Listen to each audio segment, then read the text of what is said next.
이 어떤 이 억울한 마음을 어떻게 해소할 수 있을까? 뭐 이런 고민들을 하게 되죠. 그러니까 억울한 만큼 이 속상한 감정은 없는 것 같습니다. 그래서 이 억울한 감정이 느꼈을 때 우리는 트라우마나 상처를 받게 되는 것이죠. 상처는 내가 받았는데 어떻게 이해할 수 있는가라고 하는 거예요. 그러니까 어떤 분들은 이제 상처에 대해서 또 어려운 측면에 대해서 별거 아닐 거예요. 그러니까 저도 사실은 대부분 그렇습니다. 어려운 문제들을 그렇게 어렵게 바라보지 않는 좀 습관적인 것들이 있어요. 그래서 뭐 저희 성향일 수도 있고, 그래서 어려운 문제가 있고 어떤 어려운 사람이 있어도 뭐 그것만 잘 넘어가면 되고 스트레스를 그래서 안 받으려고 합니다. 그럼 그건 저의 성향이죠. 근데 대부분의 분들의 이야기를 들어보면 나에게 상처를 주고 어려운 사람들을 맞닥뜨렸을 때 이 감정을 쉽게 이렇게 내려놓거나 또 풀어나가는 것이 어렵다는 것을 공통적으로 이야기하는 것을 많이 듣습니다. 제가 의외로 저분은 호탕하고 야 저분은 모든 것을 그냥 쉽게 생각할 거야 라고 생각했던 분도요, 가만히 상담하다 보면 나에게 상처를 준 사람이 있었더라고 이야기를 하는 것을 보게 되죠. 그러니까 그만큼 억울하고 상처받는 것은 이기기가 쉽지 않습니다. 게다가 악인이 있잖아요. 저 사람 정말 나쁜 사람, 그런 악한 사람들이 있어요. 요즘 뭐 뉴스를 들 때마다 악한 사람, 어제도 뭐 한 정치인에게 이 돌로 때려갖고 이게 또 뉴스가 났죠. 얼마 전에는 또 칼로 찔렀던 뉴스가 났고, 또 한쪽만 얘기하면 목사님 또 한쪽만 편든다고 할까봐 미리 예전에도 그 얘기를 했는데, 하여튼 뭐 이런 어떤 이 정치적이든 뭐든, 근데 보니까 경찰들이 이 취한 조치가 바로 그 다음날 정신병동 그 이상 증세 때문에 강제 입원을 시켰다라고 하는 거죠. 그러니까 신체적으로나 육체적으로나 정신적으로 문제 있는 경우들이 굉장히 많고, 게다가 요즘 바라보다 보면 악인들이 참 많다라는 거예요. 나쁜 사람, 감당하기 힘든 사람, 어려운 사람. 게다가 우리가 또한 힘든 건 답장너를 만났을 때예요. 답장너. 그러니까 답을 정해놓고 무조건 그걸 우기는 사람들을 만났을 때, 이거는 이렇게 말해도 이해가 안 되고 저렇게 설명해도 이해를 안 하고 한 수시간을 떠들어도 얘기해도 설명해도 설득해도 이것이 풀리지 않는 경우들이 있어요. 게다가 우리같이 신앙이 있는 사람들은 신념이 강하기 때문에 내가 오라라고 하면 절대로 양보하는 법이 없는 것이죠. 그래서 이런 경우를 만나면 참 어려운 것이 사실입니다. 그래서 불편하고 상처를 받는 것이죠. 하지만 우리가 여기서만 머물러 있으면 안 되겠죠. 게다가 요즘같이 시대에는 가장 내 몸을 괴롭히는 게 스트레스, 어떤 그런 상처로 인한 것이 내 몸을 굉장히 괴롭게 한다는 거예요. 아이들도요, 스트레스 받고 상처받으면 막 폭발을 해요. 별거 뭐 아이들이 뭐 무슨 걱정이 있겠어요. 근데도 아이들이 꼬맹이 갓 태어난 아기도요, 자기가 필요한 게 있으면 울거나 떼를 쓰는 거예요. 먹고 싶은 게 있거나 아니면 뭐 응아를 했거나 하면 막 소리를 지르고 떼를 쓰죠. 해결해 달라고. 이런 스트레스가 있다면 우리를 굉장히 힘들게 할 텐데 어떻게든 우리는 이겨내야 된다는 것이죠. 그래서 이 트라우마와 스트레스에서 해방되기 위해서, 그러니까 해결되기 위해서 우리는 그 고민을 해야 됩니다. 어떤 고민이냐? 한번 따라합시다. 자존감을 높여야 된다. 뭐 이것은 뭐 심리학적 용어에서도 굉장히 많이 쓰는 용어예요. 내 자존감이 높아야 상대방이나 여러 사람들에게 상처받았을 때 의연하게 대처하고 이길 수 있다라는 거예요. 그러니까 자존감이 높은 사람일수록 상처를 맞닥뜨렸을 때 편하게 대처할 수 있다는 거예요. 근데 자존감이 낮으면 어떤 어려운 일이 발생됐을 때 이것을 풀어나기가 너무나 어렵다라는 것이죠. 그래서 자존감을 높이는 방법, 이건 뭐 성경적이다라고 하는 것은 아니고 심리적인 요소로 말씀을 좀 드려볼게요. 자존감을 높이기 위해서 첫 번째 한번 따라할까요? 비교하는 것을 그만하자. 예, 나는 나라는 거예요. 나는 나예요. 하나님께서 나를 부르셨고 하나님 나를 사랑하시고 우리 이번 주 주중에도 우리 새벽에도 그런 말씀 나죠. 구원은 나에 관한 문제예요. 하나님과 나와 1대1의 문제예요. 그러니까 하나님은 여러 사람도 창조하셨지만 누구를 만드셨어요? 나를 만드셨죠. 나를 누가 더 잘 알고 계세요? 우리 하나님이 잘 알고 계시죠. 그 나는 나예요. 다른 사람과 비교할 게 없어요. 아니 우리가 비교해서 뭐 비교했을 때 저 사람들이 대부분 똑같으면 뭐 그러면 내가 이상한 사람이죠. 그렇죠? 다 똑같아요. 뭐 형편도 똑같고 벌이도 똑같고 뭐 사는 스타일도 똑같아. 다 똑같은데 나만 다르다? 그럼 나는 이상한 사람인 거죠. 근데 가만히 보면 전부 다 틀린 거예요. 다 다른 거죠. 모두 다 달라요. 그런데 그 다른 사람들 중에서 나보다 나은 사람, 뭐 그럴 수도 있어요. 또 나보다 못한 사람? 그럼 비교해서 그럴 수도 있어요. 그런데 우리가 자꾸 스트레스 받고 어려운 건, 내 자존감이 떨어진 건 뭐예요? 비교해서 나는 없다라고 하는 측면이기 때문이에요.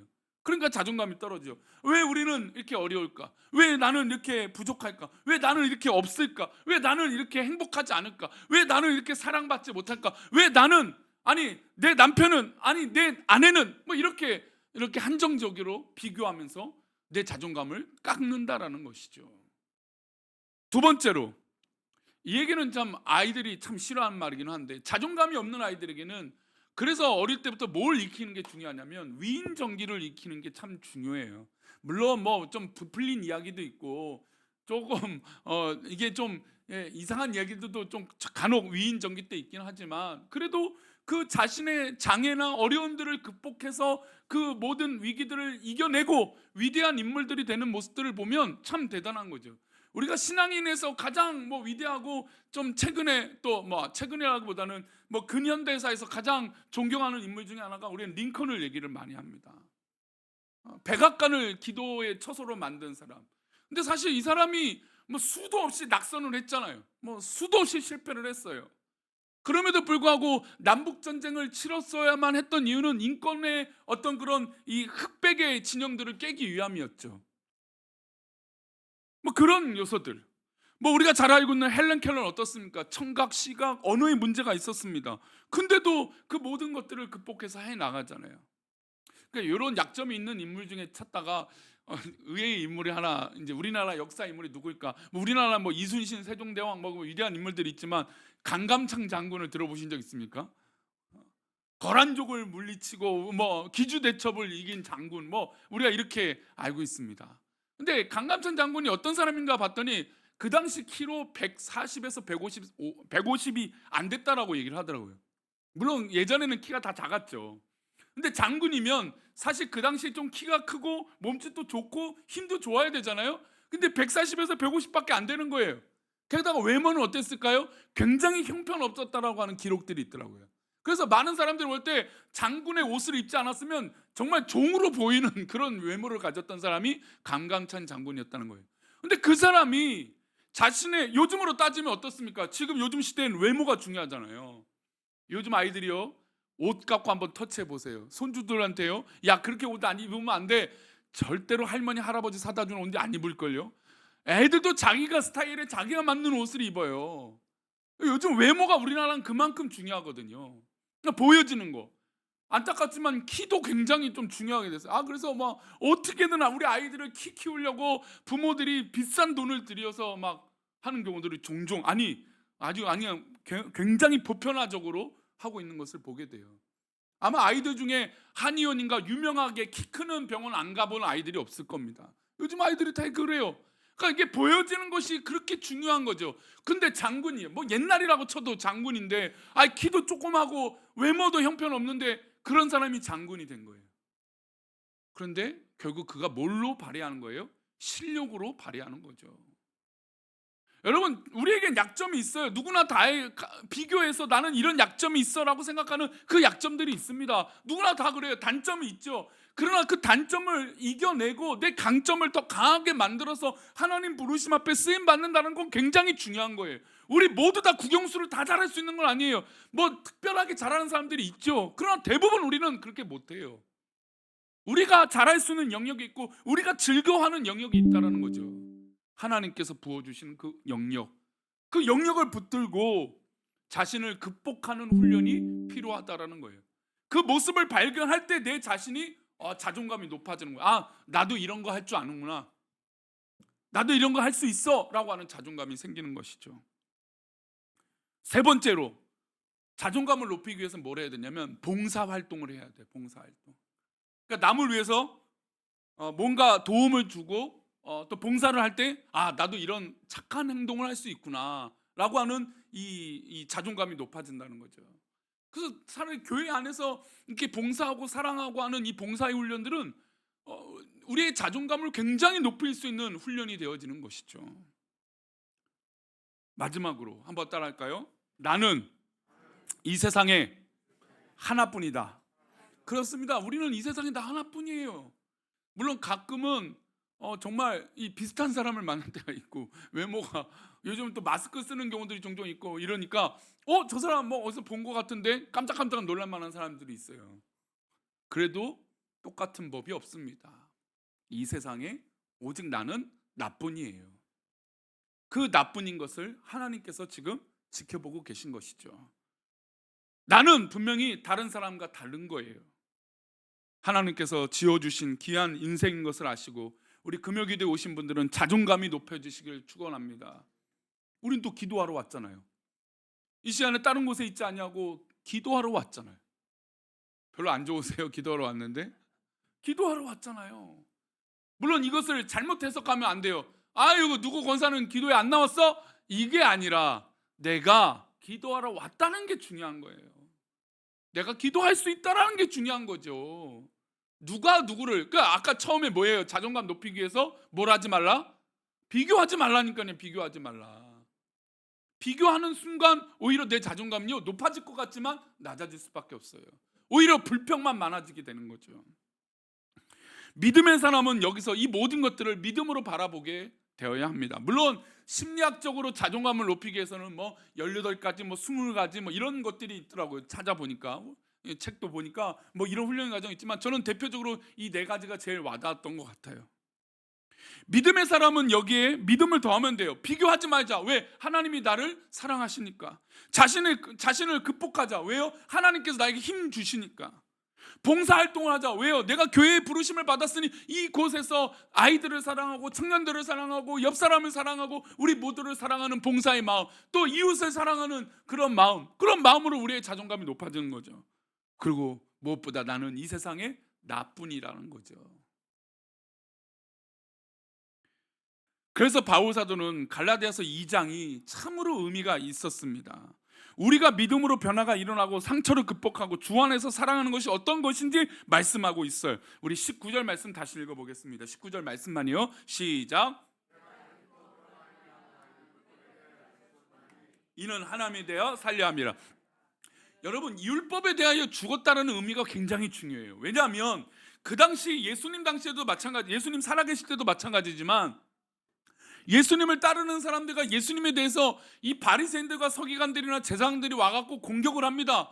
나는 이렇게 행동하고 나는 이렇게 살아간다. 즉 율법에 의해서 살고 있다. 나는 율법에 의해서 제대로 살아가고 있다라고 하는 얘기들을 합니다. 근데 바울 사도가 볼 때 그 율법에 의해서 아무리 잘한다고 할지라도 하나님에 대한 믿음이 없으면 아무것도 의미가 아니라는 거예요. 그러니까 우리는 이런 것들을 할 줄 알고 저런 것도 할 줄 알고 이렇게도 할 줄 알고 저렇게도 할 줄 아는데, 그 율법적인 행위가 중요한 것이 아니라 하나님이 나를 살려주셨다는 게 중요하다는 것이죠. 그래야 율법의 어떤 위대한 가치가 정말 하나님의 은혜 가운데 있을 때 정당화가 되고 올바른 게 되죠. 근데 많은 유대인들이 율법을 지켰다라는 것에 사로잡혔다는 거예요. 나는 이렇게 했다, 나는 이렇게 살았다, 나는 이거 할 줄 안다, 이거죠. 하나님의 은혜로, 하나님 말씀으로 율법에 대하여 죽었다라고 하는 의미를 우리는 깊이 묵상해야 됩니다. 교회 안에서도 우리는 율법주의자가 되는 경우들이 있어요. 아까 말씀드린 대로 비교하지 말라고 그러는데 자꾸 비교해요. 잘하는 사람은 잘하는 사람대로 비교하고 못하는 사람은 못하는 사람대로 비교해요. 그게 우리에게 중요하지 않아요. 내가 하나님 앞에 있다라는 게 너무너무 소중하고, 그렇게 위해서 봉사하는 것이 정말 소중한데 왜 남과 비교해요? 왜? 그럴 이유가 없죠. 남에 대한 평가도 굳이 할 필요가 없습니다. 내가 어떻게든 하나님 앞에 바로 서고 바로 잘하면 되는 거예요. 물론 나와 마찰을 일으키고 소통이 안 될 때가 있죠. 그러나 그게 우리에게 조금 더 전부가 되지 않아요. 그래서 우리는 깊이 묵상해야 됩니다. 뭐에 대해서 죽었다고요? 율법에 대해서 죽었다고. 율법에 내가 의롭다고 생각하는 것, 내가 가치 있다고 생각했던 것, 내가 이것이 중요하다고 생각했던 것이 죽어야 된다는 거죠. 오늘 새벽 말씀 가운데도 주님은 율법보다 생명이 우선이셨습니다. 그래서 예수님이 이 땅에 오셔갖고 공생활을 시작하시고 살아가시는데, 이 33년 동안 목적은 처음부터 끝까지 누구를 위한 목적이셨어요? 우리를 위한 목적이셨어요. 우리를 위하여 대신 십자가를 지시는 게 이 땅에 오신 정말 명령이고 사명이고 삶이셨어요. 근데 오늘 새벽 말씀 보니까 예수님을 죽이려고 하는 제사장들과 대제사장들과 이 율법주의자들이 모여서 회의를 합니다. 어떻게 하면 저 예수를 죽일까라고 하고 공론을. 근데 예수님이 그걸 다 알고 계셨어요. 잘 보세요. 우리 가운데 만약 이렇게 억울하고 속상한 일이 있다면, 나를 공격하는 일이 뻔히 보인다면 우리들은 어떻게 하겠습니까? 어떻게든 막아내야죠. 나를 죽이려고 해? 나를 힘들게 해? 나를 못 살게 해? 그러면 됩니까? 안 됩니까? 안 되죠. 그거 막아내야죠. 근데 예수님은 뻔히 다 알고 계세요. 그런데도 불구하고 그걸 막아내시는 게 아니라 묵묵히 자신의 삶을 위해서 걸어가셨던 거죠. 그 사명 감당하기 위해서. 그러니까 우리에게 공격하고 우리를 어렵게 만드는 것은 조금 더 중요하지 않아요. 하나님께서 예수님을 이 땅에 보내셔서 예수님이 그렇게 삶을 사셨던 것처럼 우리도 그 길을 따라가면 되는 거죠. 우리가 어떤 행위로 보여진 결과가 아니라 그것은 죽은 것이고 하나님 앞에 살아야 되는 것입니다. 그래서 우리는 우리 자신을 어디에 못 박아야 돼요? 십자가에 못 박아야 돼요. 우리 20절 말씀 우리 함께 읽겠습니다. 시작. 내가 그리스도와 함께 십자가에 못 박혔나니 그런즉 이제는 내가 사는 것이 아니요 오직 내 안에 그리스도께서 사시는 것이라. 이제 내가 육체 가운데 사는 것은 나를 사랑하사 나를 위하여 자기 자신을 버리신 하나님의 아들 믿는 믿음 안에서 사는 것이라. 제가 사실은 이게 갈라디아서 2장 20절 말씀은 늘 중고등학교 때부터 외웠던 말씀이라 참 늘 감격스러운 말씀이긴 한데, 이 말씀을 헌신 예배 인도하라, 축사를 하라, 격려사하라 하면 이 말씀만 하시는 분이 있어요. 저도 벌써 한 6번째 들었던 것 같아요. 우리 노예, 우리 시찰의 목사님 중에 전태현 목사님이라는 분이 어디 가서 설교를 부탁하면 이 본문만 해. 딴 거 안 해요. 그리고 축사를 하면 또 축사를 한데도 이거 하고요. 격려사를 한데도 또 이거 하고, 기도하라고 하면 또 이 말씀 외우고. 근데 자신은 이 설교 말고는 딴 데 가서 하고 싶지 않대요. 그래 맨 처음에는 그 얘기 듣고 목사님이 설교 소스가 없어서 저렇게 저것만 묻더나. 근데 가만 생각하니까 야 그래 맞아. 내가 사는 것이 아니고 오직 내 안에 그리스도께 사시는 것인데, 이게 이렇게 쉬운 것 같은데도 어렵고 어려운 것 같은데도 쉬운 건데도 이거 하나 지키지 못하나, 그런 마음이 드는 거예요. 그리스도와 함께 십자가에 못 박혔어요. 우리는 그렇습니다. 그런즉 이제는 누가 사는 것이 아니라고요? 누가 사는 것이 아니라고요? 내가 사는 게 아니라니까요. 여러분, 트라우마와 어떤 상처를 어떻게 이길 수 있습니까? 내 안에 내가 살면 상처를 가득 받게 되어 있죠. 그럴 수밖에 없습니다. 그러나 내 안에 예수 그리스도께서 사시면 어떤 어려움과 공경과 정말 이 상처와 나를 공격하는 어떤 그런 스트레스와 압박에도 이겨낼 수 있는 거예요. 왜요? 그때부터 누가 나를 대신해서 사시는 겁니까? 내 안에 그리스도께서 사시는 것이에요. 그래서 이제는 내가 육체 가운데 사는 것, 내가 일상의 삶을 사는 것은 나를 사랑하사 나를 위하여 자기 몸을 버리신 누구 안에서요? 하나님의 아들을 믿는 믿음 안에서 사는 거예요. 여러분, 우리 믿음의 사람들이 이거 말고 무슨 답이 있습니까? 우리가 겪는 감정들이 이거 말고 무슨 답이 있습니까? 근데 우리는 이 답 말고도 수많은 감정과 상태를 가지고 이야기를 한다는 것이죠. 그러니 풀릴 수가 있겠습니까? 어떤 분들은 상처를 받고 이걸 어떻게든 좀 복수라긴 좀 그렇지만 뭔가 표현을 하고 싶어요. 근데 저도 그런 경험도 있지만 뭔가 표현을 한다? 아무리 좋게 말한다고 해서 좋게 될까요? 우리 성도님들 아마 여기서도 6, 70년 사신 분들 있지만 나를 어렵게 만들고 말을 힘들게 했던 것들을 말했을 때 좋게 풀리는 경우를 봤어요? 물론 나중에는 서로 좋은 관계라면 풀려요. 말하다 보면. 그런데 말하다 보면 괜히 이 짝만 곤란해지는 경우들을 많이 봐요. 왜요? 저 사람은 그런 의도로 말한 게 아니래요. 나는 그 말 때문에 상처받았는데 저 사람은 그 말 때문에 한 게 아니라, 그러니까 막 속이 터지는 거죠. 내가 상처받았다고, 내가 아니라고 하는데 왜 당신은 당신 상황 말을 해? 그래서 말을 좋게 했다가도 어떻게 돼요? 결국엔 싸움이 나거나 그냥 좋은 게 좋거나, 아니면 말하면서 내 감정이 풀렸기 때문에 오해를 풀렸다고 얘기를 해요. 그러니까 사람들은 언제나 자기 중심적으로 상처를 대하기 때문에 대화의 간격이 줄어들 수가 없는 거예요. 그래서 이 문제를 풀기 위해서는 하나님의 긍휼이 필요한 거예요. 하나님의 사랑이 필요한 거죠. 이제는 내가 사는 것이 아니라 내 안에 그리스도께서 사셔야만 해결이 된다는 거죠. 이게 바로 진짜 자존감이 높아지는 거예요. 우리의 자존감이 떨어지고 우리의 자존감이 약해졌을 때, 진짜 내 자존감이 높아지는 건 내 안에 예수 충만할 때. 할렐루야. 내 안에 누가 충만할 때요? 예수 충만할 때요. 예수님이 충만할 때 내 자존감이 높아지고 이겨낼 수 있는 것이죠. 이 믿음이 있어야 우리 자존감을 높일 수 있다, 상처를 이길 수 있다라는 거죠. 그래서 21절 말씀, 갈라디아서 2장 21절 말씀 함께 읽겠습니다. 21절 말씀 함께 읽겠습니다. 시작. 내가 하나님의 은혜를 율법으로 말미암으면 그리스도께서 헛되이 죽으시는, 이 말씀이 이 19절 20절을 딱 결론을 내주시는 거예요. 내가 하나님의 은혜를 패하지 아니하노니 많이 의롭게 되는 것이, 우리 모두 다 잘 되고 의롭게 되고 싶잖아요. 아니 우리가 일생을 살아가고 한 번 살아가는데 잘 되고 좋게 되기를 바라잖아요. 의롭게 되기를 바라요. 그런데 그 의롭게 되는 그 결과와 그 과정이 율법으로 말미암은 것은 내가 뭔가 좋게 되는 것으로, 내가 잘하는 것으로, 잘 되는 것으로 잘했다면 그것은 그리스도께서 헛되이 죽은 것이라는 겁니다. 그러니까 착각하지 말라는 것이죠. 내가 정말 의롭고, 내가 정말 교회 안에서 명함이 있고 이름이 있고 뭐 세상에서 뭐 이름이 있고 했을 때 그 이름이 어떤 내 행위로 된 율법으로 된 거라면 그리스도께서 헛되이 죽은 거라는 것이죠. 그래서 우리는 믿음의 사람과 세상 사람들이 다른 거예요. 우리는 진짜 믿음의 사람들이기 때문에 세상 사람들은 자기의 성공과 자기 행했던 그 결과물에 대해서 자기 자신이 의롭게 되죠. 그렇잖아요. 나는 이렇게 해냈어. 그래서 예전에 저는 그런 유명한 책도 있잖아요. 칭찬은 고래도 춤추게 한다. 그러니까 우리 부모님 세대들이 워낙 칭찬을 못 받았기 때문에 이 칭찬에 대한 자기 자존감을 높여주기 위해서 우리 아이들에게 칭찬을 많이 해야 된다, 그 얘기를 저도 한동안 많이 신뢰를 했어요.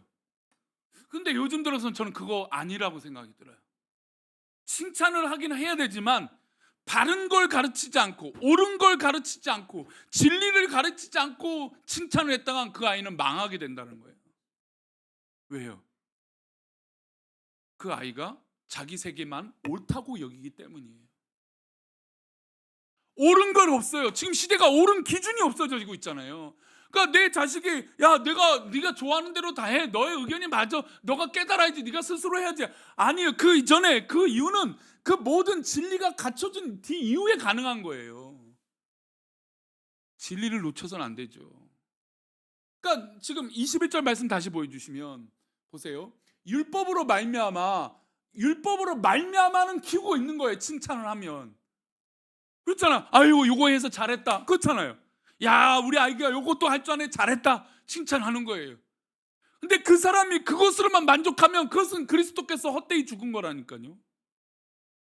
그게 아니라 내 안에 내가 사는 것이 아니라 그리스도께서 살아 계시고 그리스도께서 사실 때 진짜 가치 있는 사람이 된다는 것이죠. 그러면 그리스도께서 헛되이 죽으셨느니라, 이것을 극복하려면 어떻게, 이 문제를 해결하려면 어떻게 됩니까? 우리도 낮아져야 되는 것이죠. 참 낮아진다라고 하는 것이 참으로 쉽지 않습니다. 이게 지는 것과 낮아지는 것은 분명히 다른데 우리의 생각은 지는 것과 낮아지는 것이 가끔은 같다라고 생각할 때가 많아요. 하나님 앞에 져준다, 지면서 살자, 양보하자, 그러니까 이렇게 되는 것이 중요할까? 무엇이 중요할까? 그런 고민을 해요. 제가 우리 차남희 목사님 오셨을 때 차남희 목사님을 설명한 적이 있어요. 차남희 목사님 기억나십니까? 우리 작년에 헌신 예배 때 오셔서 제 군대 때 제가 몇 안 되는 스승님 중에 한 분 목사님이시라고. 그래서 제 빼짝 말랐던 군대에 있었던 사진들을 적나라하게 다 공개하셔갖고 제가 아주 그냥 몸둘바를 몰랐던. 그래서 엊그저께 저희 처조카한테도 보여줬어요. 야 고모부가 이런 체격이 있었던 적이 있었다고. 그랬더니 처조카 하는 말이 고모부가 턱선이 다 있네요 그러더라고요.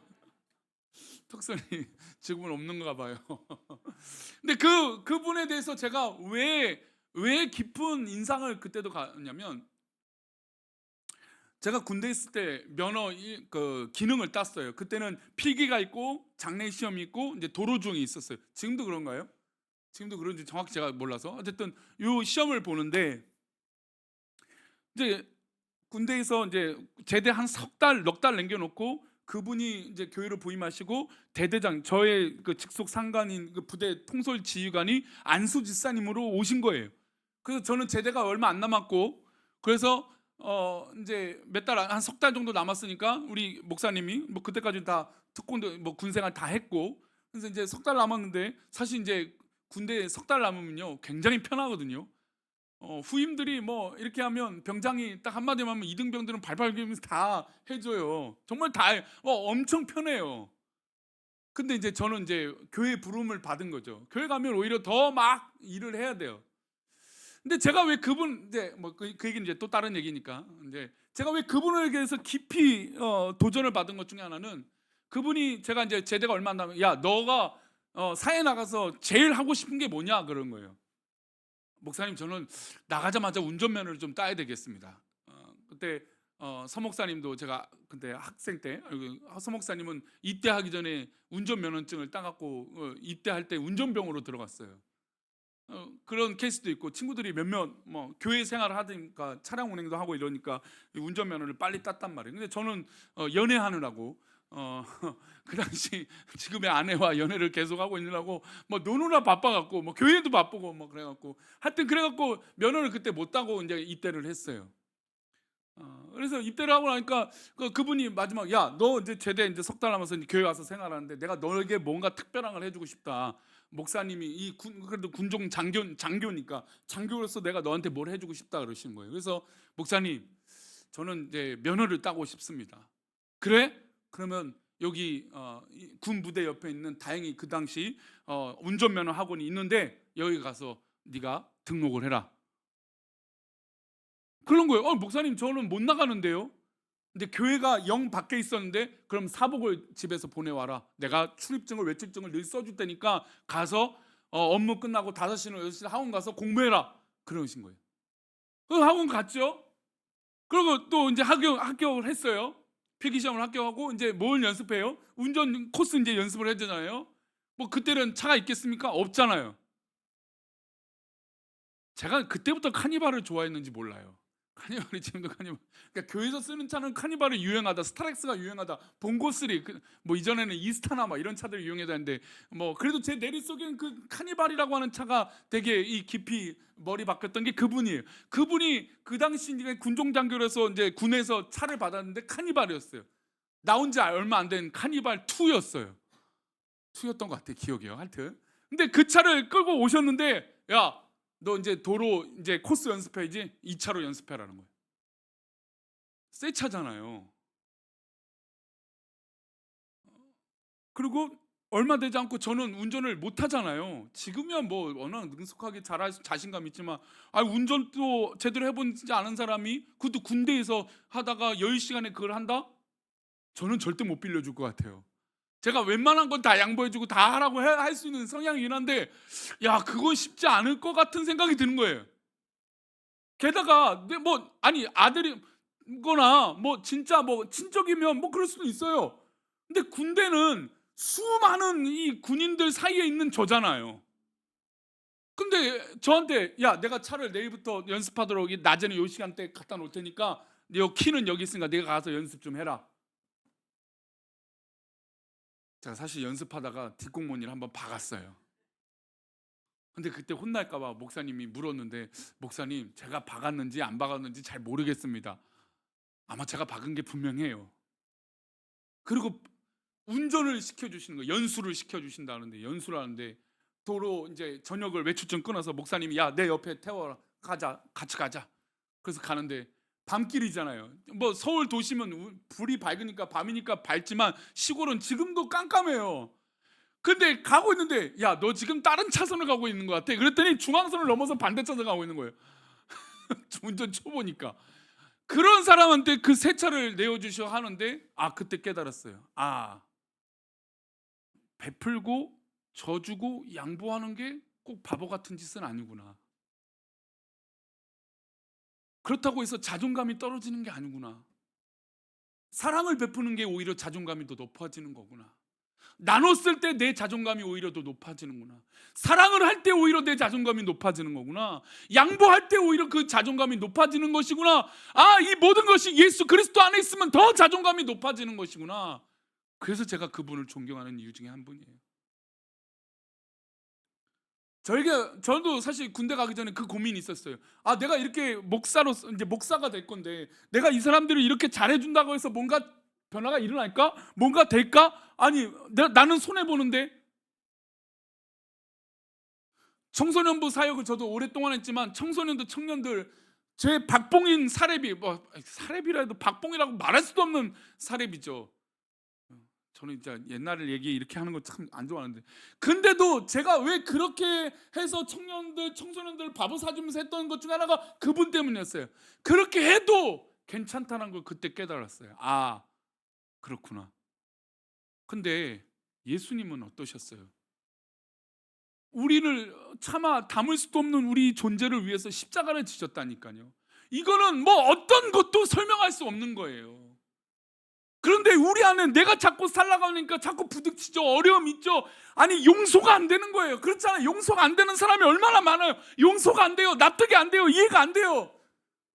설명할 수 없는 사람들이 얼마나 많습니까? 그런데 내 안에 예수 그리스도가 사시면 괜찮다라는 거예요. 이길 수 있다라는 것이죠. 우리 기도에 오신 우리 성도님들, 내 안에 그리스도가 계셔서 그것들을 이겨내시길 바랍니다. 내가 율법을 의롭게 되고 뭔가 잘 됐다라고 하는 것에 결론이 내지지 마시고 내 안에 그리스도가 살아계심에 기뻐하시기를 바랍니다.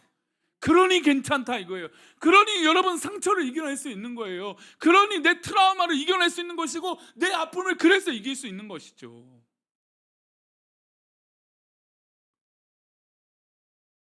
우리는 기꺼이 낮출 수 있습니다. 우리 갈라디아서 5장 13절 말씀 읽고 마치겠습니다. 이 말씀은 다음 금요일에 또 말씀으로 읽겠습니다. 함께 읽겠습니다. 형제들아, 너희가 자유를 위하여 부르심을 입었으나 그러나 그 자유로 육체의 기회로 삼지 말고 오직 사랑으로 서로 뭔 노릇하라고요? 종노릇하라. 종노릇하라. 여러분, 우리는 자꾸 기회를 얻으려고 해요. 이게 무슨 기회예요? 성공의 기회죠. 육체의 기회는 우리가 생각하는 성공의 기회입니다. 잘 되는 기회라고 생각해요. 하지만 그게 우리에게 성공의 기회가 아니라는 것이죠. 우리에게 진짜 기회는 오직 사랑으로 서로 무슨 노릇이요? 종노릇하나. 부부관계가 좋을 때는요, 서로 즉 서비스, 종노릇해지는 게 즐거워요.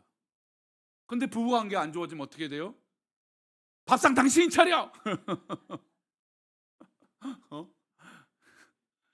우리 집에 삼식이가 있고 오은산이 있고, 왜 남자들만 그런 단어들이 있는지 속상하지 마. 예? 육체의 기회를 자꾸 그렇게 삼지 말라는 거예요. 진짜 사랑으로 서로 종노릇하면 그 가정이 평화가 있는 거죠. 교회에 진짜 공동체가 되는 것이죠. 목사와 성도들의 관계도 마찬가지인 것이죠. 저는 우리 교회가 서로 종노릇하는 교회가 되었으면 좋겠습니다. 나는 제일 미련한 것이 교회에서 높아지려고 하는 사람이 제일 미련하다고 생각해요. 전 그렇습니다. 물론 제가 목사여서 우리 성도님들이 아이 목사님이니까 에이 목사가 돼서 저런 소리 하시나 보지, 뭐 그렇게 말씀하시면 저는 할 말은 없긴 합니다. 그런데 정말 간곡히 부탁드리는 건 교회는 높아지려고 하는 것이 교회가 아니라는 것을 꼭 명심하시기를 바랍니다. 높아지려고 하면 힘이 들어가요. 여러분, 운동을 할 때요, 힘이 들어가면 어떻게 돼요? 요즘 우리 아시안컵 축구 때문에 연일 남성들이 그냥 막 성토의 장이 됩니다. 아, 축구 막 이렇게 못하냐. 왜냐면 우리나라 지금 전력이 역대적으로 가장, 우리 월드컵 뭐 무슨 멤버들 다 했을 때 가장 강력한 팀이라고 평가를 해요. 가장 좋은 선수들. 그리고 지금 대표팀 감독은 우리가 월드컵 때 우리에게 해트트릭을 선사했던 이 클린스만이라고 하는 감독이에요. 대단한 선수였어요. 근데 그 선수가 감독이 돼서 우리나라 대표팀 감독이 된 거예요. 근데 지금 이렇게 좋은 선수와 좋은 감독이 있는데 성적을 말레이시아가 자그마치 132위더라고요. 그러니까 사실 80위권 이유는요, 웬만하면 비기지도 않아요. 이 강팀들이 한 40위권 밑에 안에 이 강팀들이. 근데 비겼으니 막 전 세계적으로 아시안 게임 탈락한 중국도 조롱하더라고요. 중국은 자기는 탈락했잖아요. 그런데 우리나라를 조롱하더라고요. 일본을 피하기 위해서 사우디랑 만났다. 뭐 이렇게 놀리더라고요. 막 속상해 그 뉴스는데 진짜 우리나라가 왜 이렇게 됐는가. 그런데 한 가지 느끼는 건 그렇게 프로 선수고 잘하는 선수도요. 힘이 들어가니까 어떻게 돼요? 공중에 뻥 날려버리는 거예요. 기회가 왔을 때 못 잡아요. 여러분 율법으로 의롭게 되고 내 의로움이 생길 때 힘이 들어가요. 힘이 들어가면 여러분 잘못된 행동이 나오게 되어 있어요. 그래서 내 안에 예수님을 채워야 되는 것이죠. 우리 금요기도 오신 분들은 내 안에 그리스도를 채워서 정말 믿음으로 승리하는 복된 믿음이 있기를 축원합니다. 우리 그런 의미로 우리 보혈을 지나 우리 함께 찬양하며 나아가겠습니다.